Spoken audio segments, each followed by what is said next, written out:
Interestingly, since the very beginning, we as humans have been greatly involved in the establishment and the maintenance of harmony. When we have utopian visions, we think about perfect harmony. We think about everybody getting along and being polite.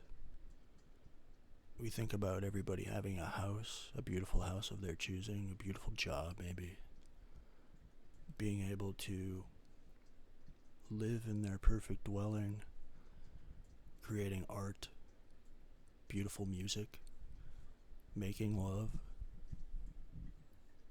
We have this image of the perfect, and that can often just sit in the back of our minds because we as humans are quite interestingly always aware of the abstract idea of perfection. We're acutely aware of it.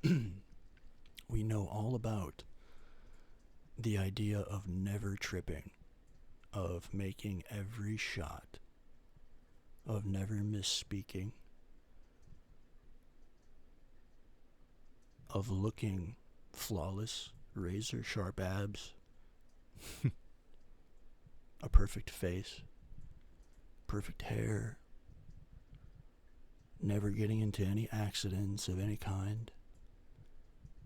We know about this. And at the same time, our constant preoccupation is the balance, the line in between what is and what should be.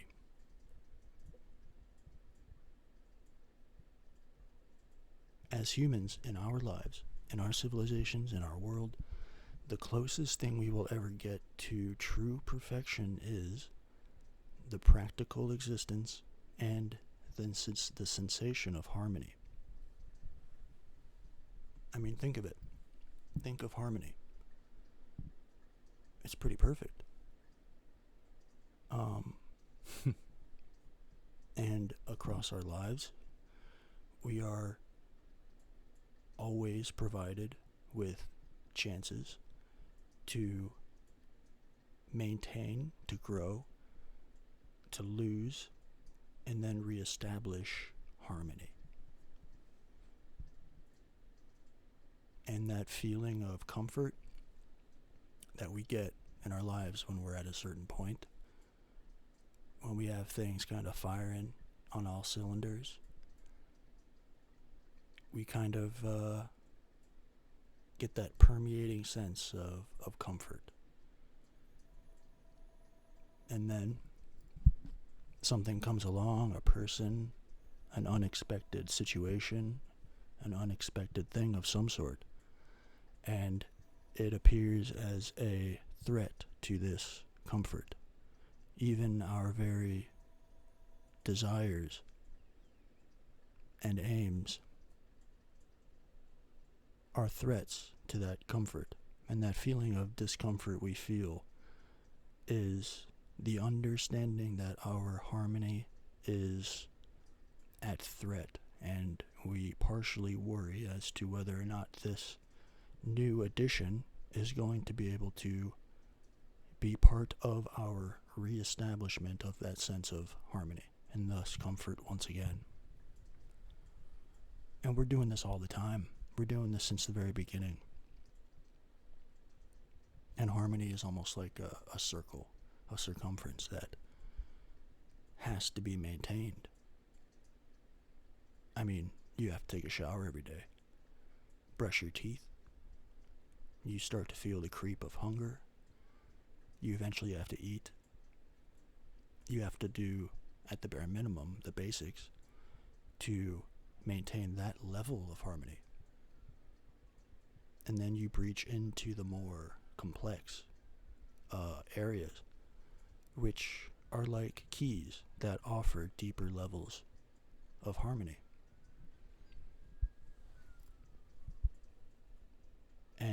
we always talk about that. We always talk about that situation of breaking our sense of comfort intentionally, which offers us the possibility of establishing a larger circumference, a more robust circle of harmoniousness. And when it comes to romantic situations and love, that is a feature of a harmonious situation of two people who, by their very existence, are generally harmonious with each other by the way that they are. And these are two people who are going to be able to disagree, to encounter the various difficulties of life, and incorporate those things into their circle. And it's going to be able to grow and grow and grow. Because harmony is almost always involved with two opposing forces, two things that depend on each other, that end up exchanging, interacting, existing in a harmonious way, not unlike the hemispheres of the brain or simple breathing. It is always what is versus what should be. And that circle is constantly being fed a stream of events and people that is met with our discernment and sense as to whether or not they are sufficient to become part of our own little personal harmony. And ideally, civilizationally, we are getting closer and closer to a situation where harmony is established as often as possible and in as many places as possible.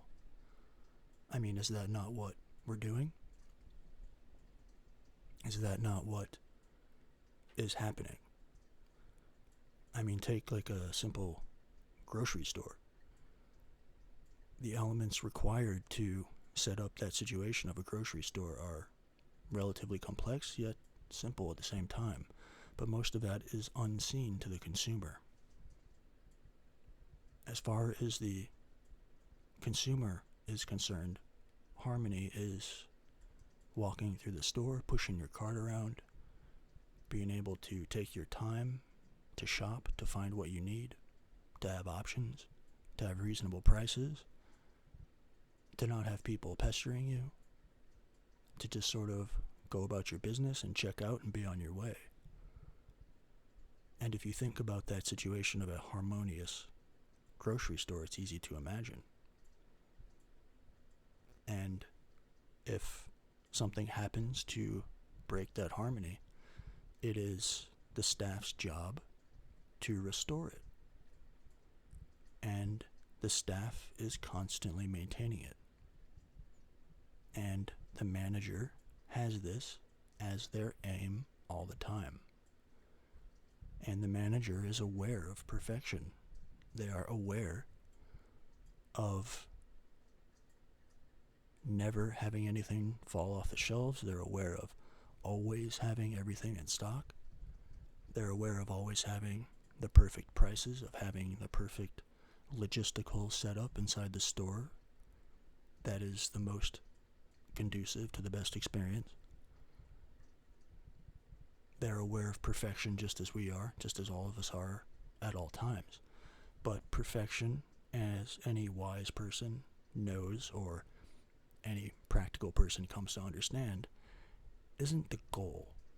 It's the aim, but it's not the goal. Perfection is the abstract concept that we are always aware of, that we are always sort of aiming toward, that we know we'll never truly achieve.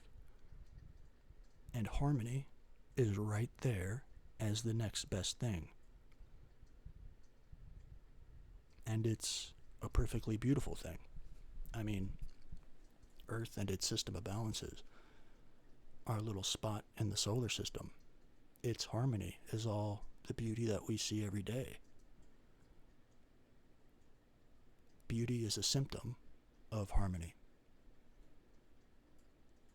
of things going in their balance, and that's the way it goes. And we are not unlike that situation. Except we as humans, we have access to more and more enriching, let's say, and deeper and more beautiful possibilities in terms of harmony. And one of the most beautiful circumstances that we can bring about is meeting people who we are harmonious with, we have chemistry with, we seem to naturally connect with. And in a game, in a sport, basketball, football, whatever, you have harmony when everybody is playing by the rules and the game is unfolding and everybody's playing to the best of their ability. Everybody in that situation is perfectly aware of perfection. They're aware of making every shot, of completing every pass. But they know that that's not going to happen because you also have this opposing force who is trying in all of their power to prevent that. Because to the defending team, they want every interception. They want to block every shot. They want to sack the quarterback every single time. But they know they're not going to do that. You have these two opposing forces with the exact opposite aim, who are at the peak of friction, who in the end are harmony, the game, in that particular domain. And in relationships, they're not opposing in quite the same way. They are opposing only in that they are two separate people. And as a feature of love, there is harmony. And two people in love are happy with the sort of harmony that exists between them. And they're always able to reestablish it. And they're able to approach problems in that way. And for two people like that, handling problems and handling the world and situations as they come increases the depth and enrichment of their sense of real harmony. And it's a beautiful thing. And this goes between all sets of opposites. It is their exchange that makes harmony. And in our own lives, we get pretty good at anticipating things to come. And at any time, we are aware of different factors and influences that can come to us. Sometimes things need to be said, sometimes things need to be done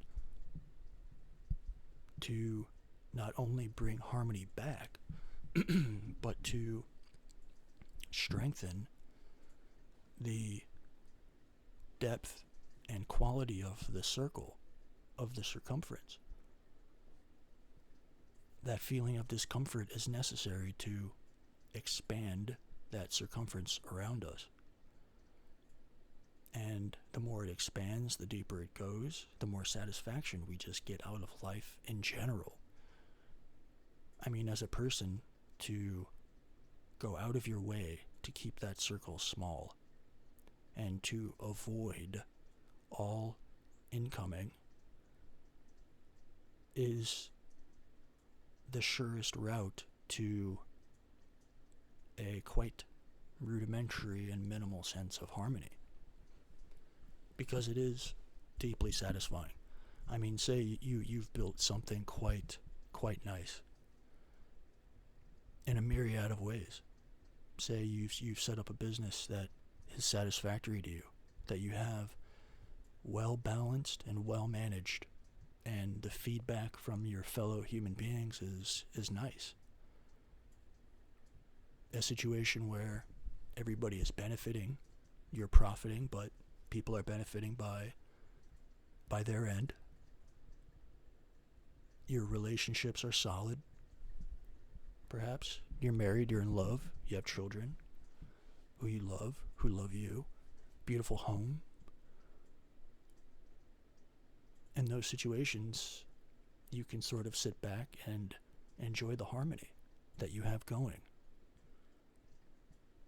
And that circle is quite large. And in that situation, you are aware of that sort of perfection that becomes perfection to you, that sense of harmony. Things are said when they need to be said and done when they need to be done. And when things come along, you don't always necessarily need to act immediately. Sometimes just thinking things through is sufficient to not fully restore your sense of harmony, but come pretty close to it. You need to have a plan. You need to know what to do with things as they come. Because, like I said, it is something that is perpetually maintained. And that's the same with any institution or place. And you also have to be aware of elements and people who are trying to intentionally cause disharmony. You have to know the difference. It's important. If you were sick and you went to the doctor and, you entrusted this doctor with restoring harmony to you by doing what needs to be done, and they took you into surgery and cut you open and started poking around and cutting things and crunching things and moving things around in a way that causes more disharmony, that would be good to know in advance. It'd be good to know what you're dealing with, because there is that element as well. Not all people are concerned with maintaining harmony, which may come as a surprise, but it's the truth. Among the vast array of humans that we have, there's always going to be those sorts. And it's not even always intentional. Sometimes people take on responsibility that is beyond their ability and bring about disharmony by virtue of their lack of competence.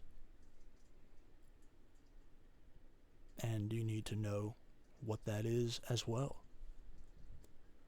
Because a person who genuinely wants to make the world better, in the end, will.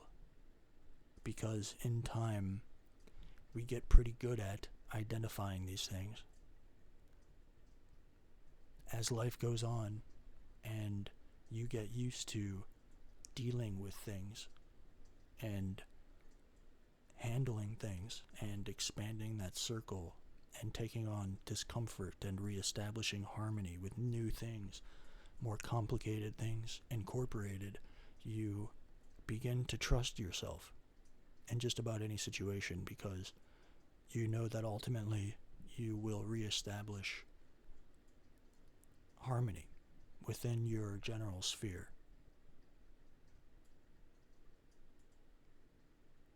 And the deepest level of harmony that I would say that there is our relationships with other people. Like, at the end of the day, in life, that is going to be the thing that is the most satisfactory to us, our relationships. And the degree to which two people can establish a sense of harmony is quite deep.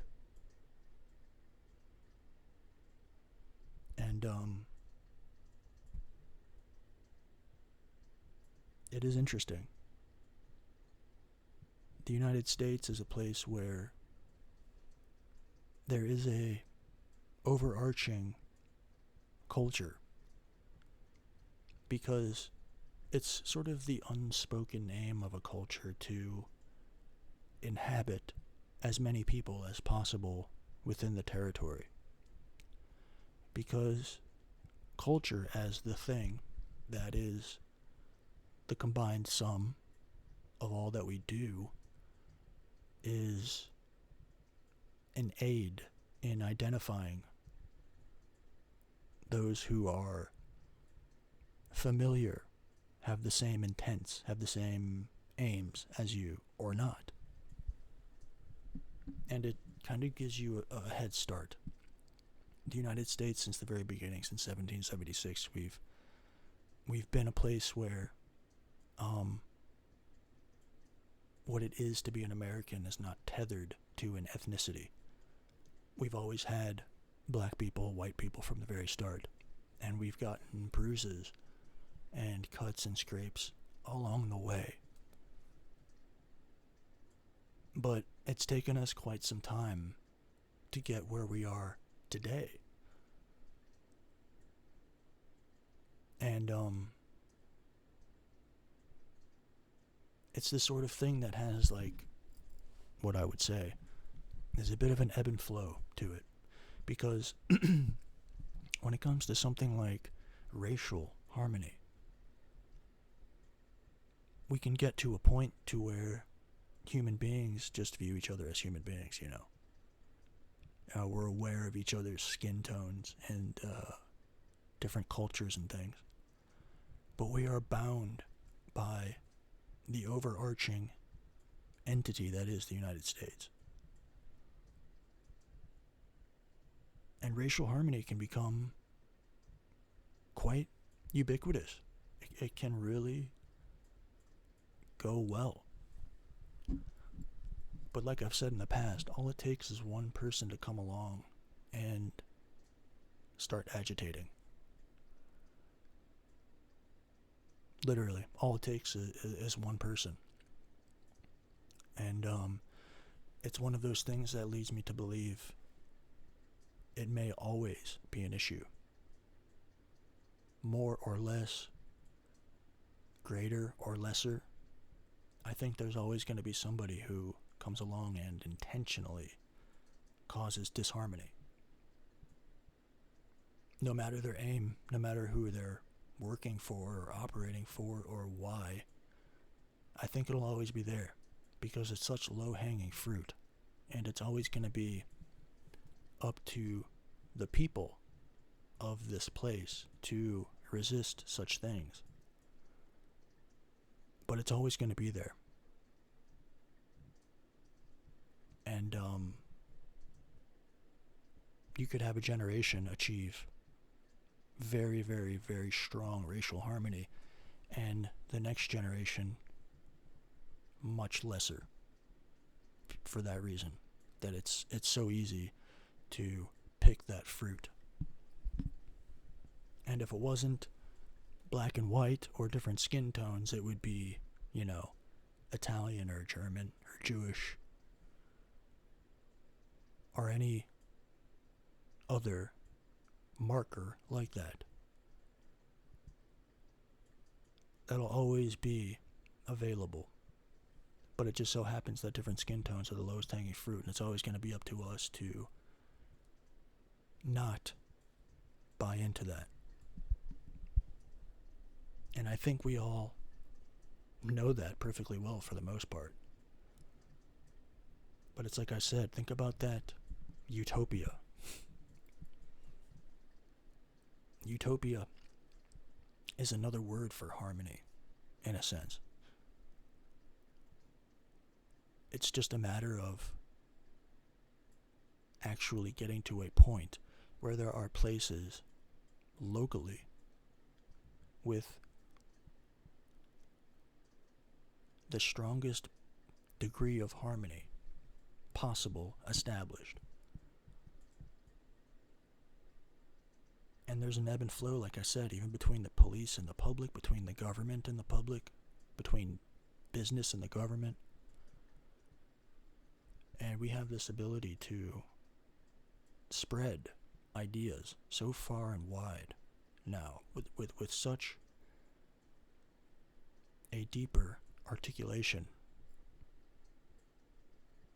that I think it'll be interesting to see what that does for harmony. It's all too easy to pick the worst of any given group or entity and cast them as characters of the entire group.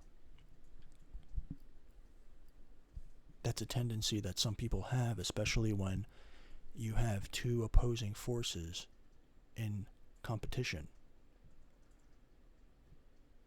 Because for some games, there aren't any rules quite like that. And for some games, you can't have rules like that. People are able to say freely what they wish to say. And that's why intelligence is such a massive factor in our ability to establish harmony. Our intelligence and what we understand, what we're capable of understanding, is such a massive factor, plus our emotional health as well. There have been some remarkably intelligent people who were not emotionally savvy, and for such people, the existence of emotion is their devil, because they can't control it. They can't bring it to a place of harmony. Emotion is viewed as the one thing that they're unable to rein in, and this can go on for a lifetime. Because emotion is so different from rationale. We genuinely don't have control over what we feel in that way. And in terms of actual psychic harmony, intelligence is so important. But so is your emotional depth. Because emotions are like colors. You can have 4 or 5 different colors, or you can have thousands. You can have colors that mix together that make totally new colors. You can have emotional depth and articulation. You can have 50 shades of anger instead of one.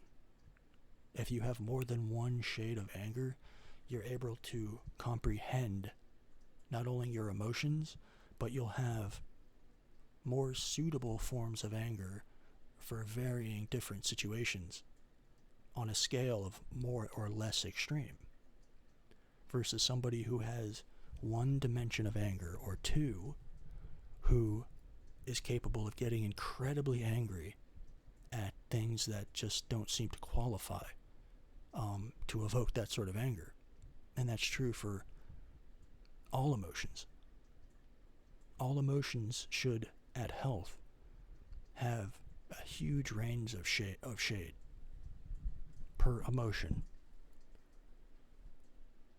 It's a devastating situation to be emotionally simplistic, where you have just a handful of emotions to apply to a universe that provides you with infinite number of situations, infinite number of potential different chemistries between people, an infinite number of things anybody can say to you or do to you.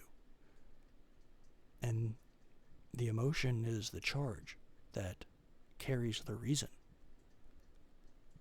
And those things working together is quite a beautiful thing. It's those people who have emotional depth as well as intellectual depth who seem to get it. You'll walk away from them and interact with them and just know that they get it. Whatever it is to get, that they get it.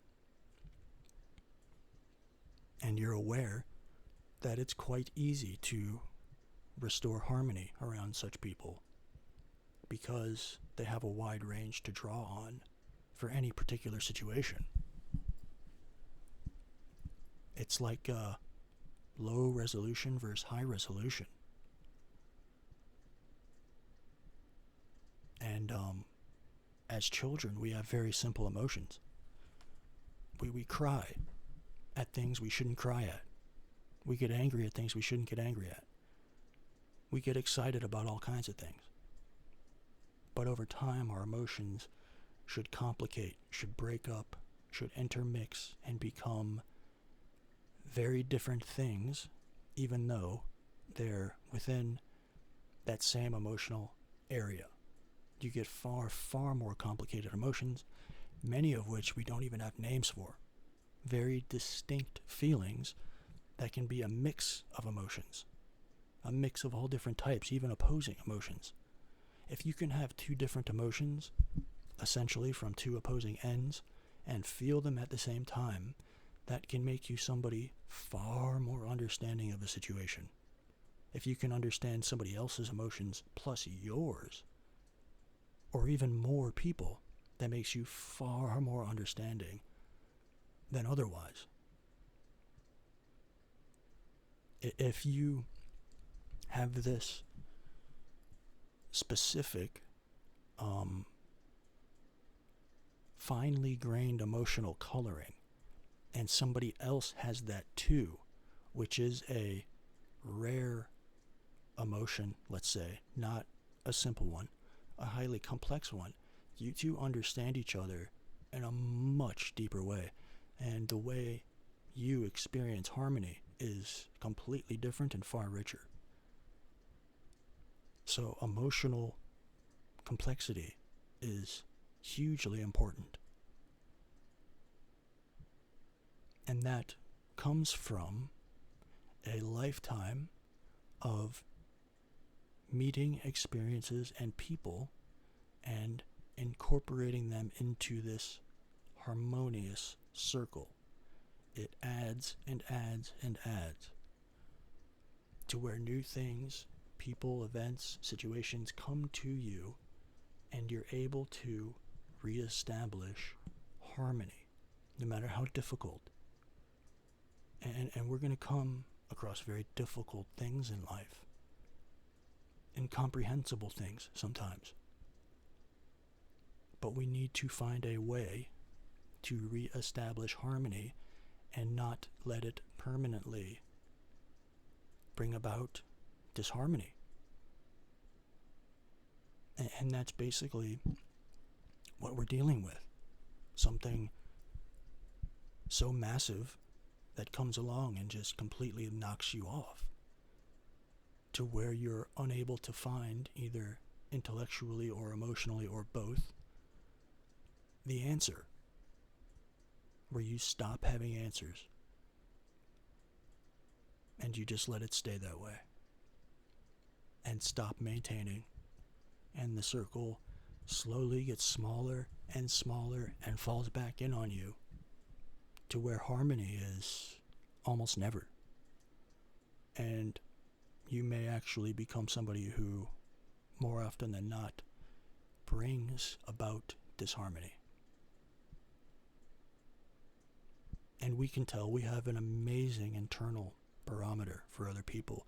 We can sort of sense where they're at, And some people have gone from richness to lack thereof and have some understanding of that world and know how to fake it, let's say.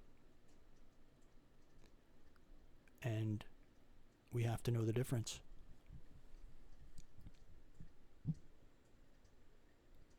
And in this life, we should be able to step back in our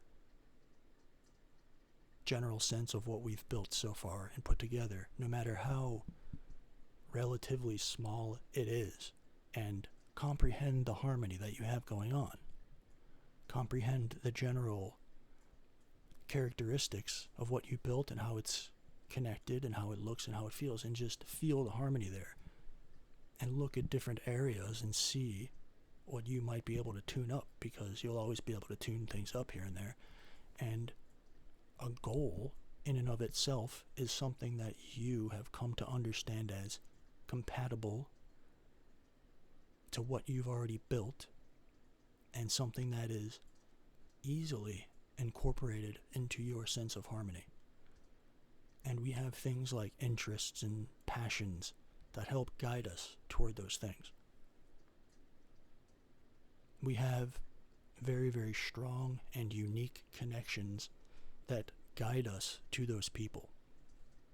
And we should have more of them, because they're highly compatible to the sort of harmony that we want, that we feel. And we can't help but be attracted to those people. And that's really the ideal romantic situation. Who has this going on, where you're able to feel that in somebody.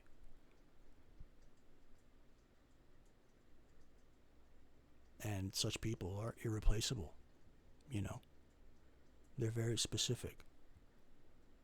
But there's a myriad of people, friends and colleagues, who fit your sense of harmony and you fit theirs.